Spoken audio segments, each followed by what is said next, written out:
Welcome होगा channel के ऊपर। जो भी चैनल पे नए हैं चैनल करें सब्सक्राइब, वीडियो करें शेयर एंड लाइक तो बनता है। बात करेंगे भाईजान नेपाल प्रीमियर लीग के बारे में। एज यूजुअल कुछ स्टैट्स लेके आया हूं, कुछ चीजें लेके आया हूं कि क्यों नेपाल प्रीमियर लीग इस टाइम पे बेहतर परफॉर्म कर रही है बहुत सी दुनिया की लीग्स के हिसाब से। क्या नेपाल प्रीमियर लीग दुनिया की टॉप 5 टॉप 6 लीग्स के अंदर आती है? ये लोगों ने मुझसे क्वेश्चंस किए, लोग क्वेश्चन करते हैं, बात करते हैं, जब हम दोस्त यार बैठते हैं बहुत से लोग इस तरह के सवालात करते हैं और ये सब कुछ मैं अपने दिमाग में चलाता रहा तो फिरकी की तरह। और मैंने अब सोचा कि यार मैं इसको डीप डाउन स्टडी करता हूँ और स्टडी करने के बाद निकालता हूं कि क्यों नेपाल प्रीमियर लीग जो है डे बाय डे ग्रो कर रही है और क्यों ये आने वाले चंद सालों के अंदर ये क्या वो पीक अचीव कर सकती है जो कि आईपीएल या बीबीएल के पास जो पीक है, या क्या जो आईएलटी कर रही है, क्या जो सीपीएल कर रही है, क्या जो बीपीएल कर रही है, क्या जो पीएसएल कर रही है, क्या ये इन सब लीग्स के दरमियान एनपीएल एग्जिस्ट कर सकती है कि नहीं? इन सब सवालों के जवाब आपको मिलेंगे मेरे भाइयों। लेकिन सबसे पहले आपने करना है चैनल को सब्सक्राइब, वीडियो को share and like, bell icon को भी दबाना है ताकि अगली आने वाली वीडियो आप तक पहुंचे। तो अब जरा डिटेल में बात कर लेते हैं।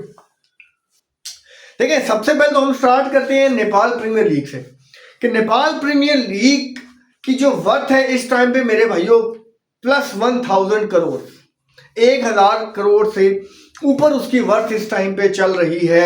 आप उसके राइट्स देखें, मीडिया राइट्स देखें, टीवी के राइट्स देखें, सोशल मीडिया प्लेटफॉर्म के ऊपर उसकी व्यूअरशिप देखें।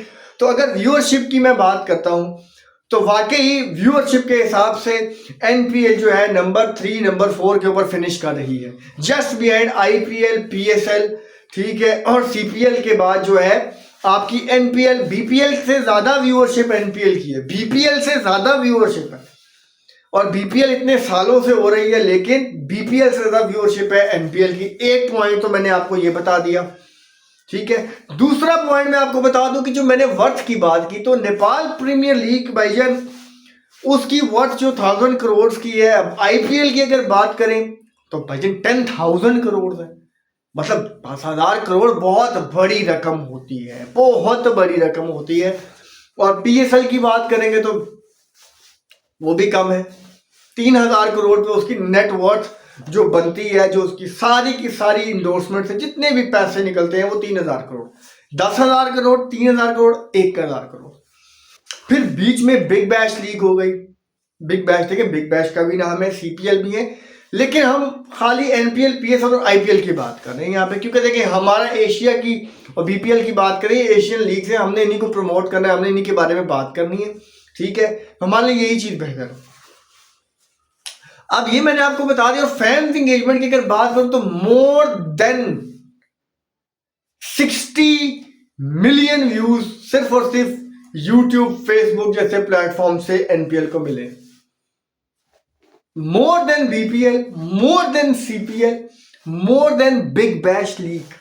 मैं यूट्यूब और फेसबुक की बात कर रहा हूं। ज्यादा व्यूज यहां पे इन दो लीग्स को मिले एज कंपेयर टू सीपीएल और बीपीएल इनसे। पीएसएल और आईपीएल अभी भी अगर व्यूअरशिप की बात करूं 600 मिलियन व्यूज, मतलब बीपीएल, आईपीएल और पीएसएल फार अहेड हैं। IPL is the most expensive and most viewed league all over the world, IPL number 1 के ऊपर। लेकिन अब क्राउड की अगर बात करें ना, अगर हम क्राउड को देखते हैं तो अब और प्लेयर्स को देखते हैं कि कौन कौन से प्लेयर्स शामिल होते हैं, तो मैं बताऊं प्लेयर्स की पहली प्रायोरिटी तो आईपीएल ही होती है। अपने पीक ईयर्स के अंदर प्लेयर्स आईपीएल ही खेलते हैं, जो मर्जी आप कर लो भाई आईपीएल खेलेंगे। लेकिन आईपीएल से किसी का कोई मुकाबला बनता भी नहीं और बन सकता भी नहीं, बहुत मुश्किल है। लेकिन एनपीएल और PSL, NPL, BPL, CPL, BBL, इनसे अगर बात की जाए तो देखा जाए तो देखिए बहुत सारे ऐसे प्लेयर्स हैं जो रिटायर्ड हो चुके हैं या जो अभी रिटायरमेंट के करीब हैं, वो पीएसएल को प्रेफर कर रहे हैं, लेकिन पीएसएल से पहले वो एनपीएल खेल रहे हैं। पीएसएल से पहले वो प्लेयर्स एनपीएल खेल रहे हैं। उसकी मिसाल क्या है? अब जैसन रॉय और फाफ डुप्लेसी की अगर मैं बात करूं तो वो देखिए उसने प्रेफर किया है इस दफा आईपीएल में ना, क्योंकि 14 साल वो खेला है, लेकिन वो देखिए पीएसएल की तरफ जा रहा है, लेकिन उससे पहले वो एनपीएल खेल रहा है। इसका क्या मतलब है? इसका मतलब ये है कि लोगों को उस चीज के बारे में आइडिया हो चुका है। लोगों को जो आप विजुअल्स दिखाते हो ना यूट्यूब पे, जो यूट्यूब पे, फेसबुक पे, ट्विटर पे, इंस्टाग्राम पे जो आप विजुअल्स दिखाते हो, आप अपने क्राउड के विजुअल्स, जिस तरह आप अपने गेस्ट को रिसीव कर रहे हैं, जिस तरह उनको रिसेप्शन दे रहे हैं, वो चीजें अट्रैक्ट कर रही हैं मेरे भाइयों, वो चीजें अट्रैक्ट कर रही हैं। और लोग पागल हुए हैं एनपीएल के पीछे, पागल, मैं कह रहा हूं पागल। नजारा देखा मैंने जब मैं अभी भी, मैं आपको वापस पहले मैच की तरफ लेके जाऊंगा, एनपीएल के भी पहले मैच की तरफ, 2025 के सीजन के पहले। यार ग्राउंड खचा खच भरा हुआ था, मतलब बंदे पे बंदा, अवाम ही अवाम, जहां पे देखो। इवन अगर आप वहां से एक चावल का दाना भी गिराओ ना, तो वो जमीन पे नहीं गिरेगा, वो किसी के सर पे, किसी के जिस्म पे गिरेगा। इतनी पॉपुलैरिटी, इतनी अवाम थी देखने वाली। इट शोज के यार वो लीग इस टाइम पे one of the finest ever league बनने जा रही है, और बन चुकी है। वो वक्त दूर नहीं है भाइयों, वो वक्त बिल्कुल भी दूर नहीं है कि जब इस लीग की धूम मचने वाली है। और बड़े बड़े प्लेयर्स, मैं अभी तो ये देखें, अब आपने ये चीज देखनी है कि जब पारस भाई से पूछा गया कि यार एनपीएल में कोई प्रॉफिट हुआ, उन्होंने कहा जी हमने करोड़ों का प्रॉफिट है हमारे पास, करोड़ों का प्रॉफिट, 1 करोड़ 2 करोड़, करोड़ों का प्रॉफिट। उन्होंने बोला कि मोर देन 10 करोड़ हम प्रॉफिट के अंदर है। तो ये शो करता है कि भाई जब फैन एंगेजमेंट होती है, जब व्यूअरशिप होती है, जब टीआरपी बढ़ती है, तो ऑटोमेटिकली रेवेन्यू जनरेट होता है। और ये revenue generation Nepal cricket association के लिए बहुत जरूरी इसलिए है कि प्लेयर्स डेवलपमेंट के ऊपर, अब देखिए नेपाल ने जो अपनी न्यू ट्रेनिंग फैसिलिटी लॉन्च की, वो पैसे ही लगते हैं ना भाई, पैसे लगे। अब नेपाल स्टुअर्ट लॉ के आने के बाद से भाई वो बड़े बड़े प्लेयर्स को देख रहे हैं भाई, अब वो हर तरह की फैसिलिटी अपने टीम के अंदर लेके आ रहे हैं, और यही ग्रोथ होती है, इसी को ग्रो करना कहते हैं। तो मैं आपको कह ये रहा था कि देखें क्यों नेपाल प्रीमियर लीग बेहतर बन रही है, PSL day by day decline की तरफ है।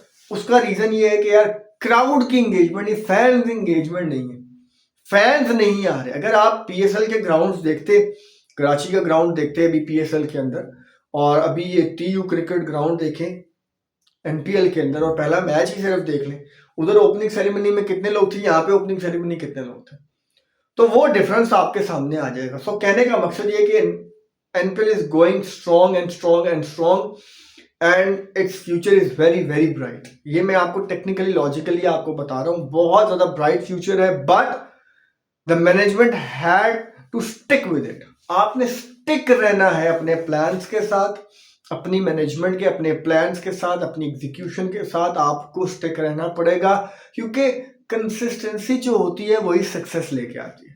So there is a point, consistent होना इज इम्पॉर्टेंट।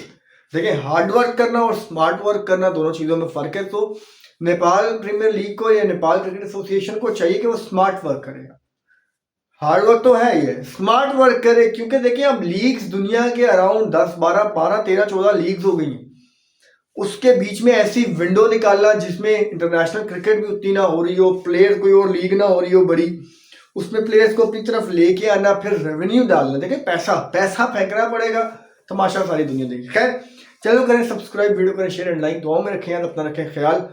फिर मिलेंगे आपसे अगली वीडियो में एक नए टॉपिक के साथ, तक के लिए बाय बाय।